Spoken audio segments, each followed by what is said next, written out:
retrouvons Daniel Haïk ce matin. Et Daniel, nous ouvrons cette revue de la presse par la situation sécuritaire après l'opération israélienne à Naplouse, qui fait la manchette d'ailleurs du Israël Hayom.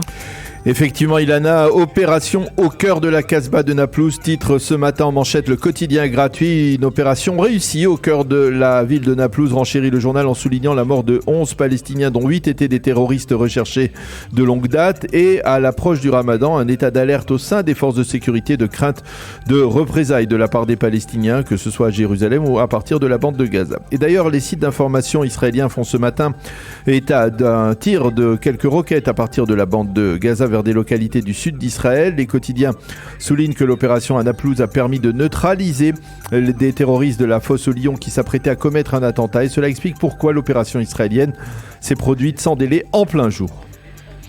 Et on s'intéresse bien sûr à ce qu'écrivent ce matin les experts sécuritaires autour de cette opération. Pour Yoav Limor, le spécialiste sécuritaire du Israël Hayom, l'effervescence grandissante en Judée-Samarie qui intervient parallèlement à un affaiblissement du pouvoir de Mahmoud Abbas augmente les risques d'embrasement d'envergure en Judée, en Samarie et dans la bande de Gaza. Avi Sakharov, dans le Yediot Aharonot, se penche sur le bilan de l'opération israélienne. Alors qu'aucun soldat israélien n'a été blessé, ces 11 morts palestiniens accompagnés de plusieurs dizaines de blessés lui rappellent les données de l'époque de la seconde intifada. Et cela lui suffit pour affirmer que, je le cite, nous ne sommes pas dans une confrontation ou plus dans une confrontation limitée et ponctuelle et que de plus en plus de Palestiniens, jeunes Palestiniens, rejoignent les rangs des terroristes. Nous sommes peut-être encore loin des manifestations monstres de la première et de la seconde intifada, mais cela commence à y ressembler, écrit Avi Sakharov dans le Yediot. Appréciation semblable d'ailleurs de Yossi Yehoshua, le spécialiste sécuritaire du Yediot, qui reconnaît qu'il n'y a plus du côté israélien d'opération boutique, c'est-à-dire chirurgicale, contre les forces terroristes et que l'on est aujourd'hui dans ce qu'il appelle du lourd.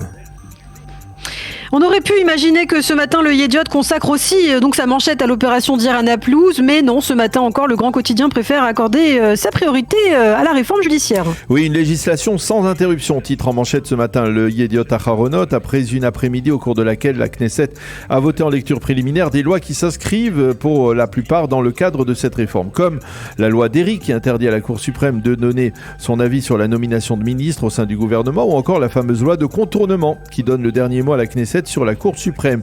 Le Israël Hayom, lui, évoque en première page la réforme, mais sous le prisme économique qui préoccupe aujourd'hui. En effet, du côté du gouverneur de la Banque d'Israël, Amit Yaron, eh bien, on a réuni un cabinet de crise face à l'affaiblissement très net du shekel au cours des derniers jours, qui pourrait être la première expression de l'impact de la réforme judiciaire sur l'économie israélienne.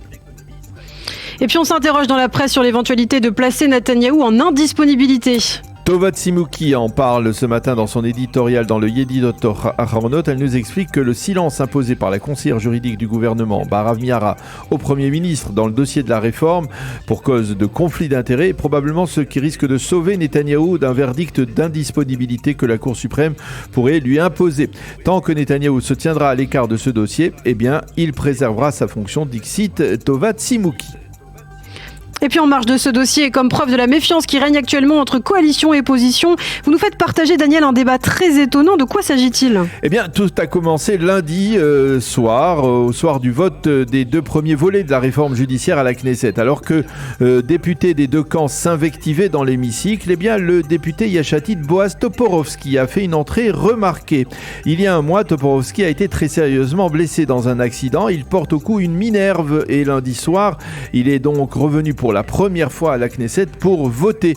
Naturellement, Binyamin Netanyahou, qui était à sa place, s'est levé pour aller le saluer et lui souhaiter un prompt rétablissement. Les deux hommes se sont parlé pendant au moins une minute, entourés des députés de l'opposition et de la coalition, qui, miracle, bien, se sont souris durant cette trêve humanitaire et inattendue.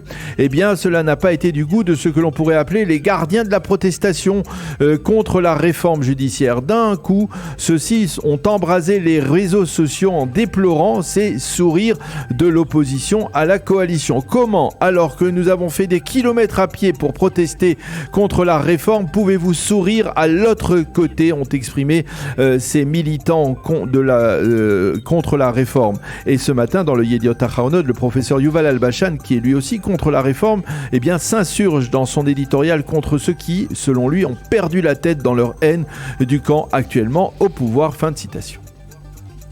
Et puis ce matin, la page d'ouverture du Maariv est au carrefour entre sécurité, économie et politique. Oui, en effet, le site d'information du Maariv a choisi d'ouvrir sur un accord important qui est intervenu dans la soirée d'hier sur le financement d'un plan quinquennal de plusieurs années au moins, plus exactement, et un plan de très grande envergure pour le ministère de la Défense et de Tsahal.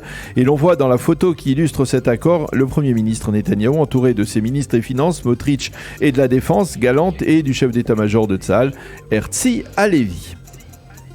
Et puis enfin rapidement, il y a un an, la guerre en Ukraine débutait et ce matin on peut lire dans la presse des éditoriaux qui marquent ce triste anniversaire sous divers angles. Oui, Ofer Shelar dans le Yediot Aharonot tente de tirer plusieurs leçons de ce conflit sanglant. L'une d'elles est de savoir respecter la force de résistance des démocraties comme l'Ukraine face à une dictature telle que la Russie.